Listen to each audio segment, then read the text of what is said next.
Janasena symbol బాగా ప్రజల మైండ్లోకి వెళ్ళిపోయింది. కానీ నిజంగా ఇప్పుడు జనసేన ఈసారి ఎన్నికల్లో గాజు గ్లాస్ సింబల్తోనే పోటీ చేయబోతుందా అంటే జన సైనికులు అయితే ఖచ్చితంగా అవుననే చెప్తారు.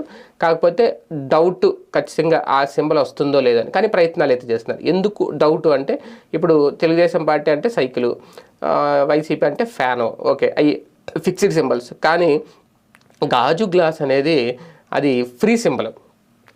దాన్ని ఈసీ ఎవరికైనా కేటాయించవచ్చు.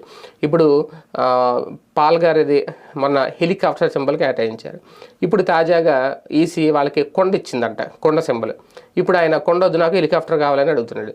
అది ఈసీ ఇష్టం, ఇస్తారా లేదా అనేది, లేదంటే ఎవరికైనా కేటాయించవచ్చు. అలాగే ఈ గాజు గ్లాస్ సింబల్ కూడా ఇప్పుడు ఫ్రీ సింబల్గా మారిపోయింది కాబట్టి అది జనసేనకి వస్తుందా వేరే వాళ్ళకి కేటాయిస్తారా అనేది ఈసీ ఇష్టం, ఈసీ పరిధిలో ఉంటుంది ఆ నిర్ణయం అనేది.